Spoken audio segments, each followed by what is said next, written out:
conversation with two founder members and directors of a company called golftrips.com. With me here is Madhav Mishra and Jogeshwari.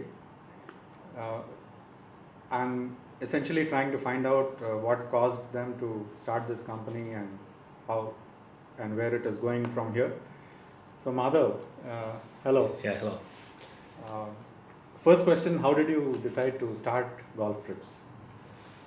So it was it's a privilege to be here at IMT Nagpur. We've been talking about this for a while, and it's actually good to have come down here. And we had a very interesting session this morning. As for your question of how did we come about starting Golf Trips, so essentially Ajit Mohandas, who's the managing director of the company and who's not here today, and we are college buddies for a long time, and I happened to start playing golf about 3 years ago, and I also got Ajit involved in playing golf, and he also got addicted to it just the way I got addicted to it, and we both went on a golf holiday to Thailand together, and it turned out that we really enjoyed it, and we realized that this is an experience that you could bring out to a lot of other people in India. And with the fundamental premise that a golfer wants to play more golf and he wants to play at different golf courses around the world. So the idea was born to actually put together golf vacations around the world for Indian golfers to begin with, and then take it from there. What were both of you doing at that point of time? So I had a career with Coca-Cola, and I had just returned to India, and I was started to work with a real estate company in Bombay, and in that experience, we had some time to be able to go out. Ajit, of course, has his own manufacturing business, which is related to machinery and heavy equipment. So he was also, already in the business and running a manufacturing business by himself. So that, was an easy way to actually get started into the business as well. Jogeshwari, at what point did you step into this? I think I stepped in as an operational person because there was no one else to do the basic work that needed to be done, like email, the website. There was all of these operational things that needed to get done. So at that time I was relatively free. I was managing another small startup which did not require my complete attention. So I'm also friends with them, so I kind of started doing basic work. I was not employed, or I was not. You grew into the organization. Yes, I kind of creeped into it. Like I think I pretty much creeped into it. Yeah, we were kind of just hoping that there should be someone who can actually do all the work, because one of the fundamental thing was that we needed to go and play a lot more golf courses so that we could come back and offer the product. At the same time, the back end needed to be strong, so we could connect to the customers and respond quickly enough, and therefore Jogeshwari's role was very, very critical coming into the operations side of things for the company. Yeah, and I'm also a non-golfer, so that brings a unique perspective to the business. Yeah, it does. I mean, there were some things that I did not understand, and when you market something, you really need to know what is it that you're marketing. So I think that kind of gave the other half. Okay, next question is, what do you think are the unique features of the Indian golfers or Indian golf market according to you? Of course, I mean, the whole Indian golf market is not that it is new. From our point of view, I think it is relatively new from a golf travel point of view. But if you look at golf in India is an old sport. So in fact, the second oldest golf course, the oldest golf course outside the United Kingdom is in India, which is the Royal Calcutta Golf Club. So it's not that the Indians don't know the game, except that it hasn't really grown after the British really left the country. But what's happening, fortunately, is that in the last 10 or 15 years, there's been some more golf course development which is taking place, and a lot more newer golfers are coming into the fold. A lot more younger golfers are coming into the fold, and that's why you see golfers, who are now making a name in the international scene as well. So you have, apart from the Jeev Milkha Singh and Arjun Atwal who've done well on the tours, you also have Gaganjeet and the younger players coming through. And the professional golf tour of India has also taken off well, and there is good active support for that. Although it's not at the level that it should be in, say, in other Asian countries like in Thailand or Malaysia, but clearly there are signs that Indian golf is now moving on in the positive way. And with the kind of golf course development also taking place, there are more golfers there. So that's the positive side of everything. Also, at the same time, the Indian golfers have been used to playing golf at their own courses.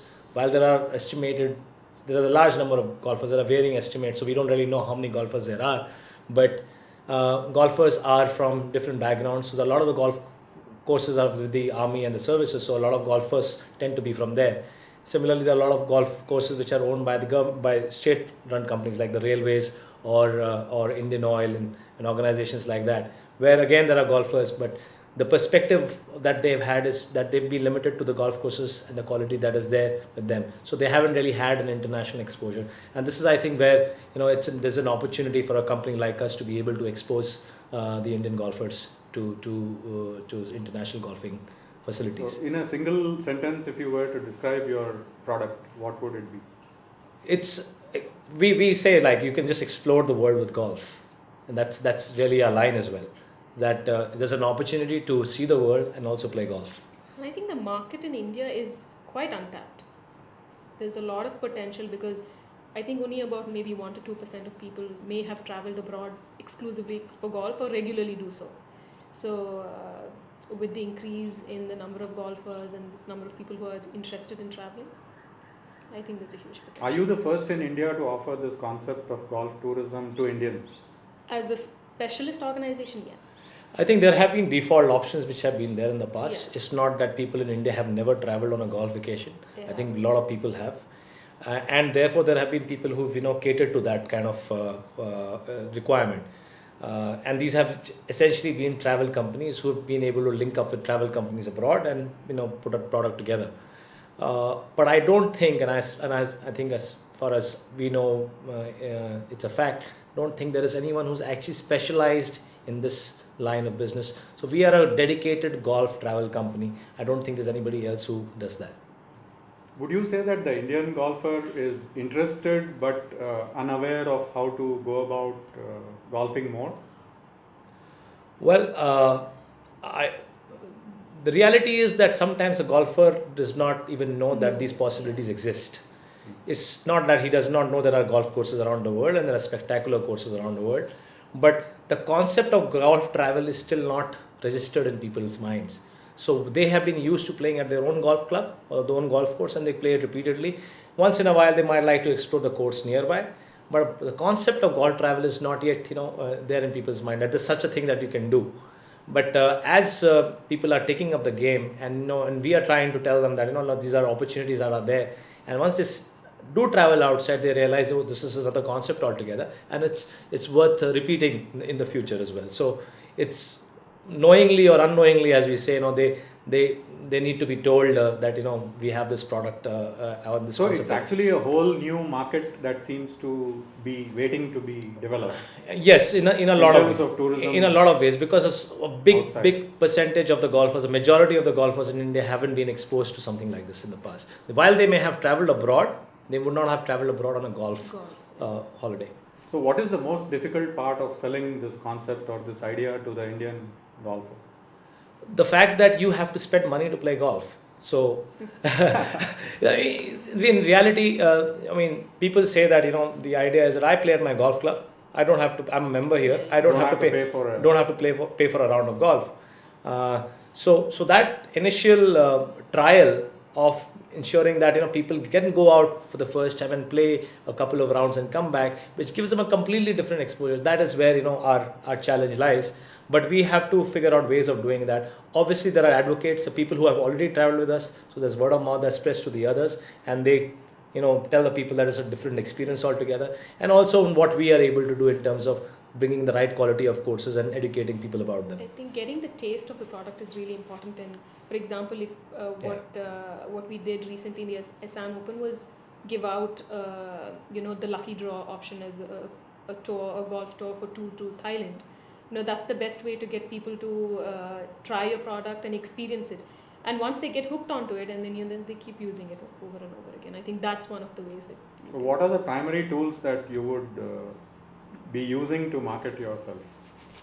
So essentially, the first thing is that the first interface that anybody really has, apart from the fact that we talk to golfers ourselves, is the website. So increasing travels, and that is called golftrips.com. So that website is golftrips.com, and we chose a name that was simple and obviously internet friendly, which would allow people to it should be it should be intuitive about what this thing is all about rather than choose a name, especially in a category which we are trying to develop and grow.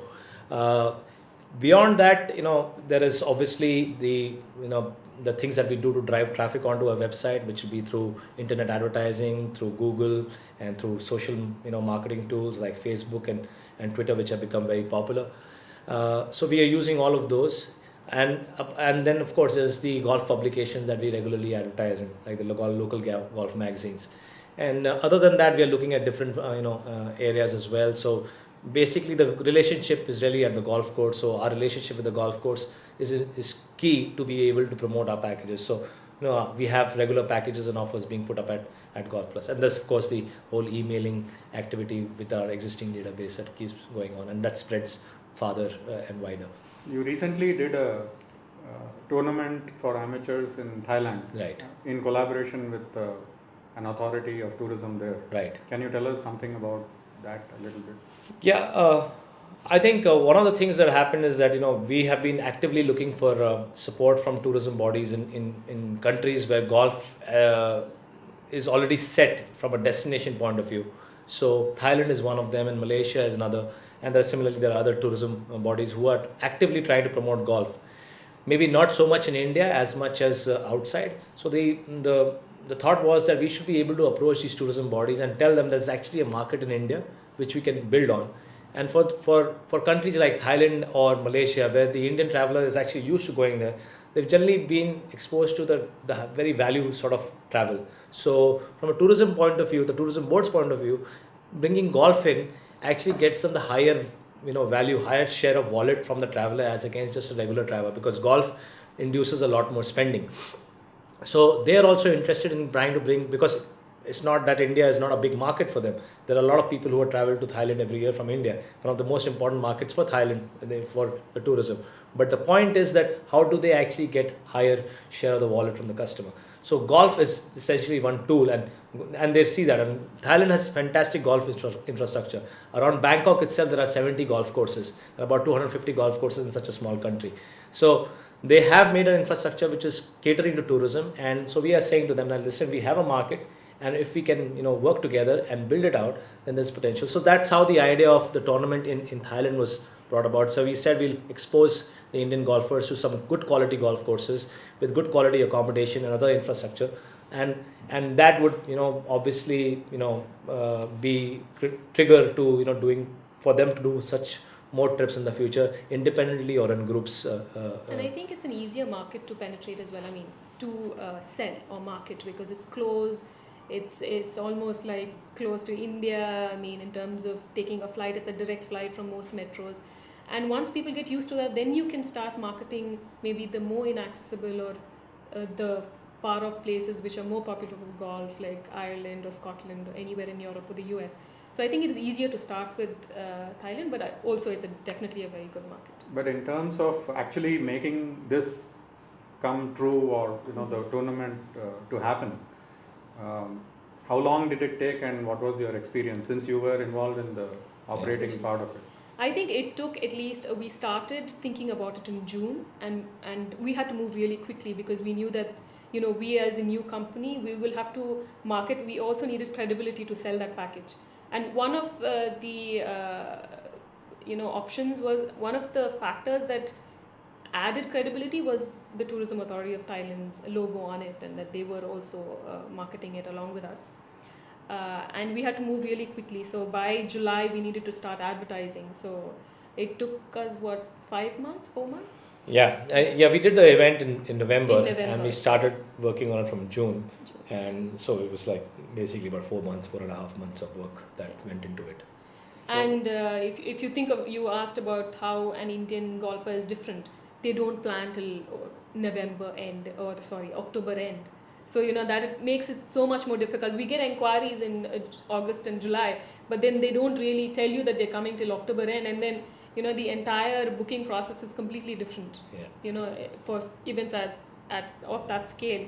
So obviously that is an operational difficulty or an issue that we would have to face. So you think you will have to live with that for a while? Or Yes, will the I Indian think. consumer change? I mean, I think experts like you can probably answer that better. Yeah. But I think this is going to be a challenge for a while. Yeah. I think just the psyche of the Indian customer and the way he thinks and way he plans. You don't have a calendar set in front of you about what you're going to do for the rest of the year. Yes. There are a few people who do that and they make life very, very easy for us.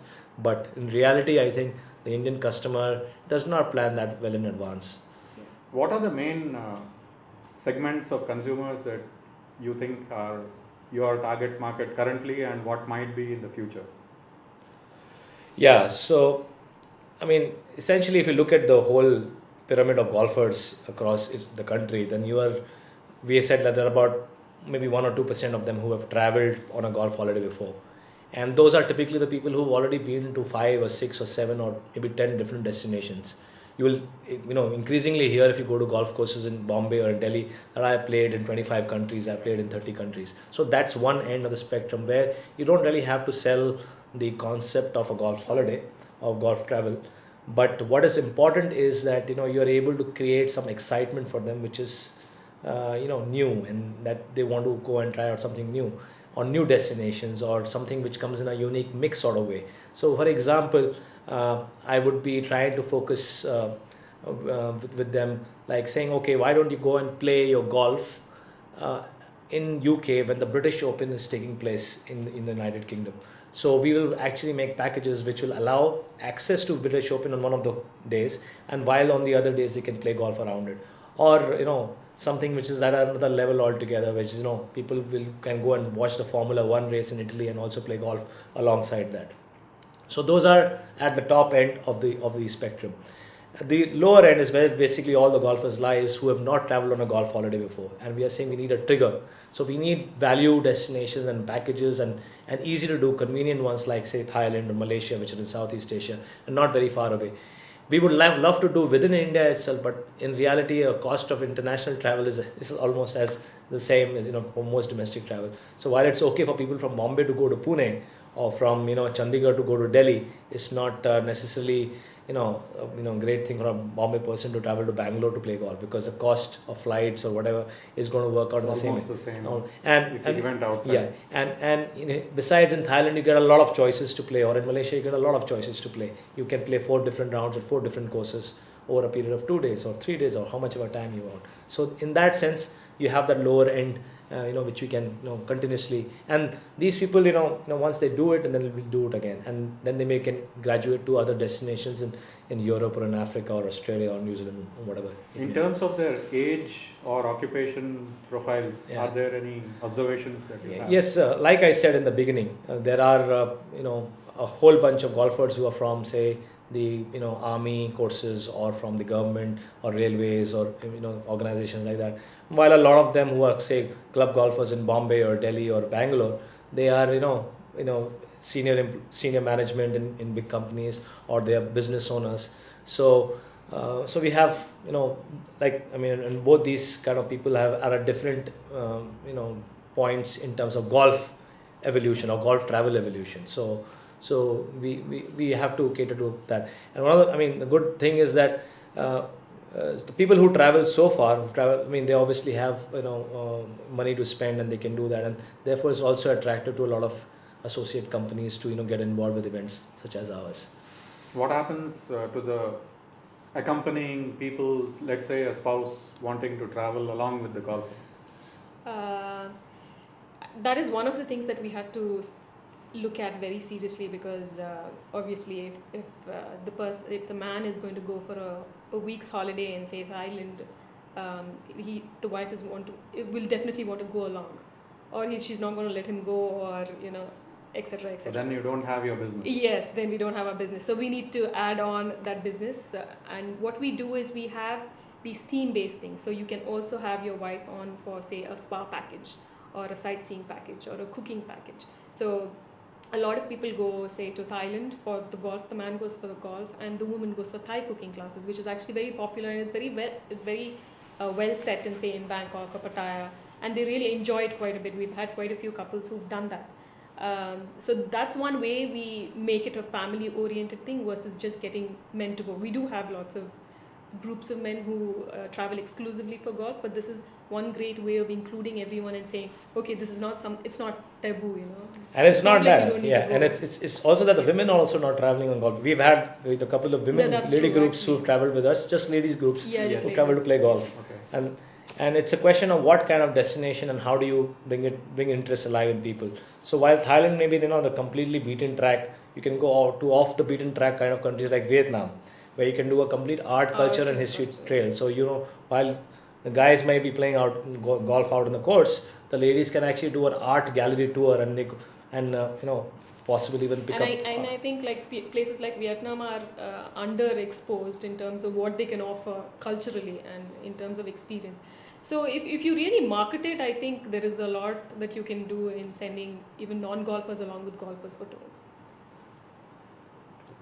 How has your experience of India's golf establishment or golf clubs been? Are they as easy to deal with as the ones outside India?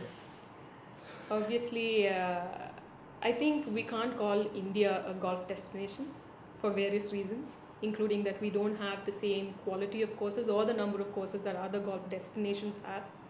But there are definitely reasons why people come to India, and if you can just add this as an additional value that you're providing, especially if the golfer For the inbound tourists? yeah, for inbound tourists coming from abroad, I think that's definitely some way that we can get people to come here. But if you're talking in terms of infrastructure, I think there's definitely large scope for improvement, and that comes in various parts. It can come in the golf course infrastructure as well as the support infrastructure, which includes hotels and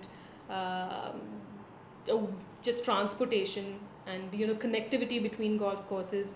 What is the distance? I mean, what kind of One of the critical aspects about about people coming to a golf course and in India is that the golf clubs in India are not geared to golf tourists. yeah. Which is what is the case in Thailand or in many golf destination countries like Spain or Turkey or Ireland. In India, I mean, the golf clubs are generally catering to the members. Members alone. Yeah, and it's members who decide how the club will function, and therefore it's not very easy for a golfer, tourist golfer. It's not a very easy More like a experience. closed community. Yeah, it's not an easy experience for a tourist golfer. I mean, I have known so many golfers who come to my club who cannot get into the club because they don't know any member. And there are times when you actually just meet somebody on the road and say, okay, come, I'll walk you inside the club so that you don't have a problem in getting around. But those are challenges that clearly are there from a Indian. But even in infrastructure wise, I think there is scope for improvement, like a booking system, Yeah. a tea time management system, and just a clubhouse, a restaurant, the quality of that. Because when people come to travel for golf, they just don't play golf and go. They sit there, they have their food. They may want to stay at the resort if there is one at the golf club. So there's all of that that's involved, which makes it very easy. How many such golf courses currently allow you to probably organize a tournament here in India? Well, I mean, every golf course will allow you. The question is when do you do it? So weekends are generally out because members are playing on the weekends. They will allow you on some days of the week, and they'll give you limited times. There's also a requirement of how many members should also be playing in the tournament. So I mean, you should be able to actually put together a tournament in practically any course in India. It's just a question of course, the expense around the courts and what else needs to go out. So it varies from time to time. Do you think there'll be an interest in the Indian golfer to do such things within the country? There will be. It's a question of what comes out as value at the end of it. So if you are going to travel on a golf, to a destination within India domestically, there are options available. But how is the infrastructure around it is critical. So while the Indian golfer may still be happy, with whatever he gets, but I think there is complete inadequacy at the moment in terms of being able to deal with tourist golfers. And I think there is a whole segment of business travelers that I Yeah. guess there is potential with, but they don't really. I mean, I don't think we've explored that segment, or nobody has so far, because you have a lot of expats, or you have a lot of these top CEOs Right. or higher management people who travel a lot to metro areas where there are golf clubs. I'm sure they'd want to play. And a lot of them actually get their opportunities to play because they are network, they know somebody else who can actually take them into the club. So that's not a problem, but that happens. It's not, I mean, it's happening all the time. But it's not organized. I mean, if you can provide a service which is simple for them to just use. You provide customized services to tourist golfers, right? Right. What is the minimum group size that you would like to take out on a tour anywhere? One is okay. One is fine. Yeah, one is fine. I mean, as long as a golf course allows one person to play off, individually, it's fine. Most golf courses around the world would allow you to do that, except on weekends when the courses they require a minimum 3 people or 4 people play. But generally speaking, a single person can get onto a golf course and play around the world. So we can do it for one person as well. But and I think it's the same amount of. Actually, service. how much has it been? What is the smallest size that you have actually taken out? Generally, it's 4 people. We One sent also. One. Yeah. Okay. One is the smallest, and we've had 18 or 20 years. I mean, largest. Going And out then of India. And of course, then when we do an event like that, like the one we did in Then you Thailand, have much larger. you can have 100, 150 people as well. What do you think are the unique strengths that Golf Trips has over any potential competitors who might want to come in today? Yeah. I think fundamentally there is a innate understanding of golf and what the golfer really needs. We have a very strong system where we actually research most destinations in detail. And not so much the part which relates to sightseeing because we already know that is established, but the part which we really think is important from our customers, from a golfer's point of view, which is the golf courses, and what quality of golf courses should they be playing at, and versus their ability at golf. Because it's important that when you go on a holiday that you actually enjoy your golf and not just come back completely beaten by a course. I mean, this is generally so we recommend golf courses as per the ability, and we in fact sit down with the golfers and say, okay, these are the courses, these are the options, this is the kind of course that you will find, this is difficult, this is challenging, this is a good score course. So we try and work out a combination that suits them best so that they have a good time. So what usually will happen is maybe they'll play one challenging course, maybe they'll play one easy course, and maybe they'll play one like a middle course over a 3 or 4 rounds, so that they have a complete spectrum of understanding, and yet they enjoy themselves completely at the end of it. Yeah, if you see, for example, our email communication with the person when they write in, even if we are not personally sitting down with them, it's very detailed. You ask a lot of questions about what they would like to do, and it's very personalized, and that's one piece. That's one piece of feedback that we've always received, that is very personalized and it's catered to exactly what they'd like to do, which a lot of people can't really offer because they don't have the knowledge, or they don't have that kind of in-depth knowledge. And between Ajit and Madhav, the two directors in Golf Trips, they have played at least 80% of the courses that we recommend when we in a destination. I think that adds a huge value which other ticketing agents or other travel agents who don't specialize in the business, they basically can't offer the same thing. Yeah, I mean, there are instances where Ajit or I, are approached by people who are going on business trips and say, I'm going to New Zealand, to Auckland. I'm not doing a golf holiday, but is there any 1 or 2 courses that you would recommend us to go and play? So, so they see us as golf specialists in that sense, which I'm sure a lot of the bigger travel companies may not be, and therefore I think that's really I think we get a lot of those calls as well. So you don't see a common tour operator as your competitor in that sense? Yeah, because golf is a little specialized. It is a little specialized. Everyone wants a unique golfing experience, which is based on his ability and based on what he likes. I mean, and you know that by a player's ability. I mean, if he's a 5 handicap player, I will recommend him to go and play at the Carnoustie in Scotland. If he's a 24, I will say don't go to Carnoustie because you'll spend a lot of money and you'll not feel happy at the end of it. So those are important considerations, and therefore I think that's what sets us apart from any other potential or competitor, at least at this point in time. With the other factors remaining same, Yeah. that we have pricing and all of that at the market level, and we're competitive enough. So as a combination, I think it's pretty powerful. Do you think the word tournament is required to make somebody want to go out and play golf, or is it not I necessary? think it depends on the psyche, because I remember when we had this tournament in Thailand, we had a lot of calls where people they could not make it during those dates in November, And so I would say, we can do a tour for you, separately for your friends and for your group. But they did not want to do that. They wanted the They tournament. just wanted a tournament format where they wanted to go compete with other amateur golfers from India. So I think it depends on what the golfer wants. But whereas Madhav got a few inquiries where they did not want to go for the tournament, they responded to the inquiry. I mean, responded to the advertisement. But it was just to get an idea as to if we would arrange other customized tours for their group.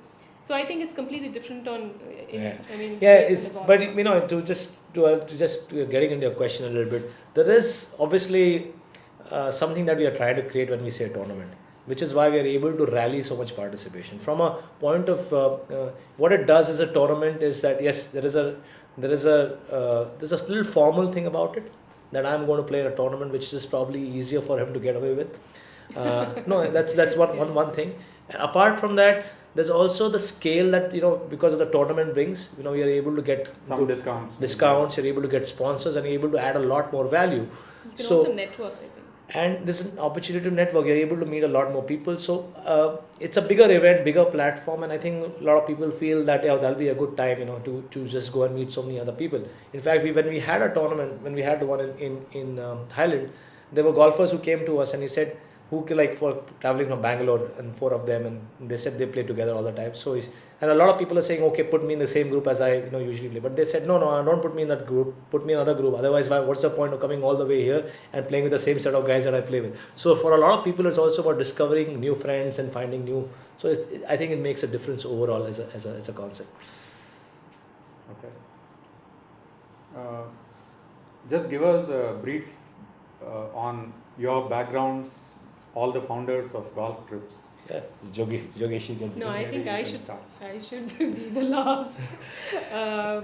But should I be talking about myself or Talk about yourself. myself? Okay. So I completed my MBA and started working with Sundaram Finance, and then I moved on to Google, where I worked for around 4 years as a team lead and managed the online advertising team. And I quit that to help start up an eco-friendly products business, which is a small setup.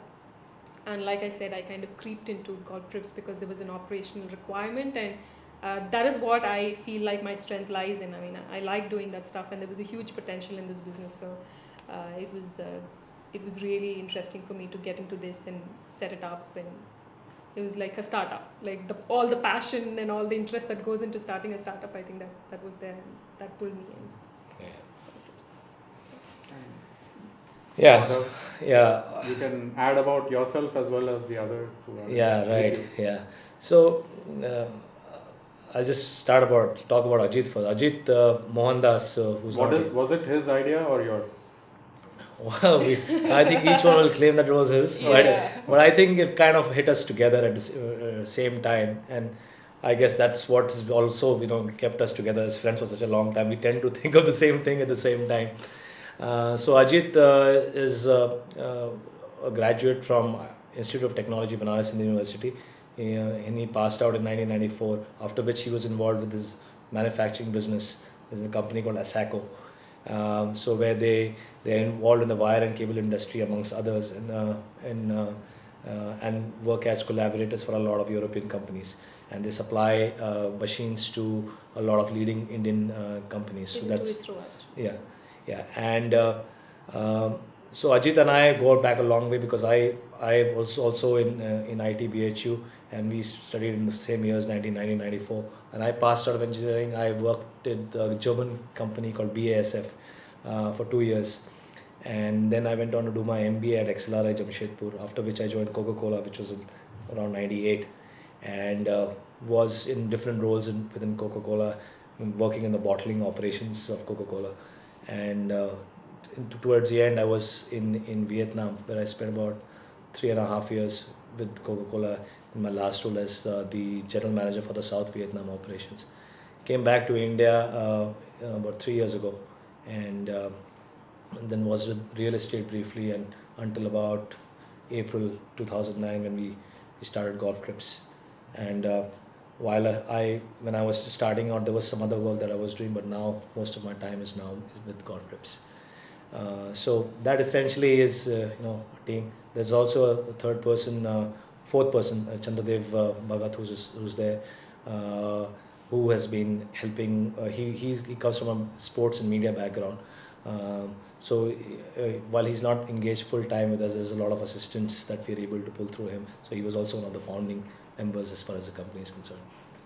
And operationally, when you go outside India, you have partners within those countries who do the local arrangements. Yes, absolutely. I think it's critical that that relationship, and Jogeshri can answer that better because she is at the forefront of that relationship on an operational level. How does that work? Can you So we enlighten us? are members of something called IAGTO, which is the International Association of Golf Tour Operators, and that checks for credibility of tour operators across the world for golf, especially, and they kind of give you a membership and give you an accreditation, or whatever that word is called.